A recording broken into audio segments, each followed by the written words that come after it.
வணக்கம். இன்னைக்கு வீடியோவில் ஒரு அருமையான ஹேர் க்ரோத்துக்கான ரெசிபி தான் செஞ்சு பார்க்க போகிறோம். அதுக்கு ஒரு ஃபேனில் கடுகு 1 ஸ்பூன் சேர்த்துக்கலாம். இதோட வெந்தயம் 1 ஸ்பூன், முழு மல்லி இருக்குல்ல அது 1 ஸ்பூன் சேர்த்துக்கலாம். சேர்த்துட்டு எல்லாத்தையும் நல்லா வறுத்து எடுத்துக்கிடணும். அடுப்பு மீடியம் ஃப்ளேமில் வச்சு நல்லா வறுத்துக்கிடலாம். இந்த கடுகு வெந்தயம் நல்லா பொரிஞ்சு வரும், மல்லியும் கலர் லைட்டாக சேஞ்ச் ஆகும். அந்தளவுக்கு வறுத்து எடுத்துக்கிடணும். பாருங்கள், இந்த அளவுக்கு வறுக்கணும்.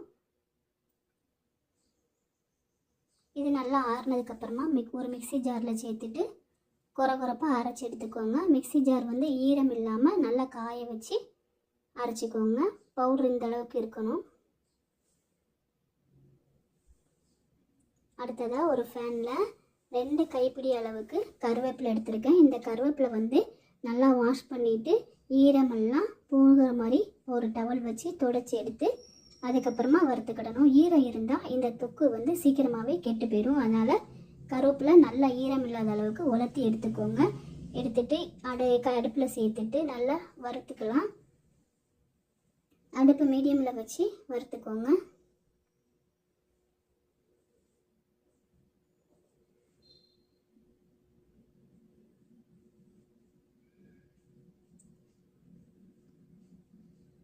நம்ம செய்கிற இந்த கருவேப்பிலை தொக்கு ரொம்பவே உடம்புக்கு நல்லது. இதோட ஒரு 2 ஸ்பூன் அளவுக்கு நல்லெண்ணெய் சேர்த்துக்கலாம். நல்லெண்ணெய் சேர்த்திங்கன்னா தான் நல்ல ஒரு டேஸ்ட்டும் கிடைக்கும், சீக்கிரம் கெட்டு போகாமே இருக்கும். நல்லெண்ணெய் சேர்த்து நல்லா கொஞ்சம் வதக்கி எடுத்துக்கிடலாம். இப்போ பாருங்கள், இந்த அளவுக்கு வரணும். அவ்வளோதான். அடுத்ததாக நம்ம ஏற்கனவே பவுட்ரு பண்ணி வச்சுருக்கோம்ல, அந்த பவுடரோட நம்ம வறுத்த கருவேப்பிலை எல்லாத்தையும் கொஞ்சம் கொஞ்சமாக சேர்த்து அரைச்சிக்கிடலாம். இது அரைக்கிறதுக்கு தண்ணி சேர்க்க வேண்டாம். அதுக்கு பதிலாக நல்லெண்ணெய் சேர்த்துக்கோங்க. ஒரு 2 ஸ்பூன் அளவுக்கு நல்லெண்ணெய் சேர்த்து அரைச்சி எடுத்துக்கோங்க. இந்த பக்குவத்தில் அரைச்சி எடுத்துக்கோங்க. கருவேப்பிலை சேர்த்து அரைக்கும் போது அரைப்படாது, அதனால எண்ணெய் சேர்த்து இந்த மாதிரி அரைச்சி எடுத்துக்கோங்க. அடுத்ததாக ஒரு ஃபேனில் கடுகு உளுந்து 2மே சேர்த்து 1 ஸ்பூன் எடுத்திருக்கேன். இதோட வெந்தயம் 1 ஸ்பூனு. வெந்தயம் கண்டிப்பாக சேர்த்துக்கோங்க. வத்தல் 2 வத்தல் கிள்ளி போட்டு சேர்த்துக்கோங்க. அதுக்கப்புறமா கருவேப்பிலை ஒரு இனுக்கு எல்லாத்தையும் சேர்த்து நல்லா வதக்கிக்கோங்க.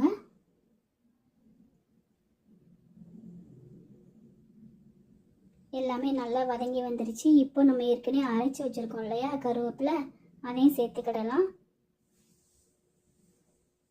சேர்த்துட்டு நல்லா கிளறி கொடுத்துக்கோங்க.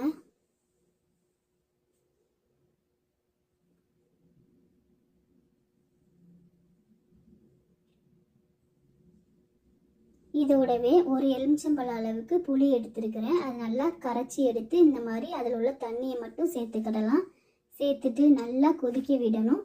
இப்போ தண்ணி பதமாக இருக்குல்ல, இது நல்லா திக்காகி வரணும். அந்த அளவுக்கு நல்லா கொதிக்க வச்சு எடுத்துக்கிடணும்.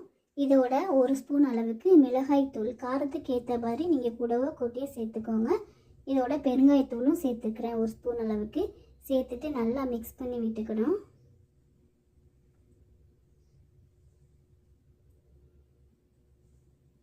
இப்போது இதுக்கு தேவையான அளவு உப்பு சேர்த்துக்கிடலாம்.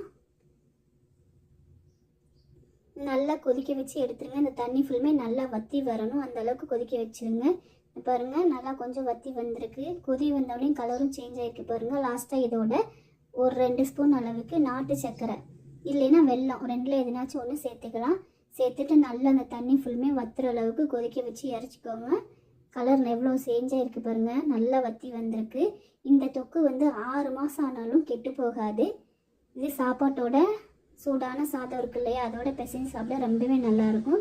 ஆறுனதுக்கப்புறம் பாருங்கள், இந்த மாதிரி நல்ல ஒரு திக்கான பதத்துக்கு வந்துடுது. இதை ஒரு பாட்டிலில் ஸ்டோர் பண்ணி வச்சுக்கலாம். அந்த பாட்டிலில் ஈரம் இல்லாமல் இருக்கணும். ஸ்டோர் பண்ணி வச்சுக்கோங்க. வெளியில் வச்சு யூஸ் பண்ணாலுமே 6 மாதம் வரைக்கும் கெட்டு போகாது. ஏன்னா இதோட நம்ம நல்லெண்ணெய் சேர்த்துருக்குறோம், தண்ணி விடாமல் தான் அரைச்சிருக்கோம் அரைக்கும் போதும், அதனால் சீக்கிரம் கெட்டு போகாது. தேவைக்கு அப்பப்போ எடுத்து யூஸ் பண்ணிக்கிடலாம். இதோட டேஸ்ட்டும் ரொம்பவே நல்லாயிருக்கும். கருவேப்பிலை கண் பார்வைக்கு, ஹேர் க்ரோத்துக்கு ரொம்பவே நல்லது. இந்த கருவேப்பிலை இது சாக்கும்போது சுகரும் குறையும், கண்ட்ரோல் ஆகும். ஒரு நாளைக்கு வெறும் சாதம் மட்டும்தான் வடிச்சிருப்போம், என்ன குழம்பு வைக்க அப்படின்னு தெரியாத ஒரு சூழ்நிலையில் இந்த சாதத்தோட கருவேப்பிலை தொக்கு சேர்த்து நல்லா விரவி சாப்பிடும்போது ரொம்பவே அருமையாக இருக்கும். குழம்பு வைக்கணுன்ற இது கிடையாது. அதுக்கு பதிலாக இந்த தொக்கு வச்சு நல்லா விரவி சாப்பிட்டுக்கிடலாம். ரொம்ப டேஸ்ட்டு அருமையாகவும் இருக்கும். இதே மாதிரி செஞ்சு சாப்பிட்டு பாருங்கள். எல்லாத்தையுமே இந்த பாட்டிலில் சேர்த்துக்கிடலாம். சேர்த்துட்டு நல்லா ஒரு மூடி போட்டு டைட்டாக மூடி வச்சுக்கோங்க. வெளியில் வச்சும் யூஸ் பண்ணலாம், ஃப்ரிட்ஜில் வச்சும் கூட யூஸ் பண்ணிக்கலாம். 2 கைப்பிடி அளவுக்கு எடுத்த கருவேப்பிலையில் எவ்வளோ வந்திருக்கு பாருங்கள். ஒரு பாட்டில் நிறைய ஸ்டோர் பண்ணி வச்சுருக்கேன். இது போக இன்னும் கொஞ்சமும் இருக்குது. அதை இன்னொரு கண்டெய்னரில் போட்டு வச்சுக்கலாம். இந்த ஒரு பவுலில் நான் போட்டு வச்சுக்க போகிறேன். நம்ம எடுத்த 2 கைப்பிடி அளவுக்கு இந்த அளவு வந்திருக்கு.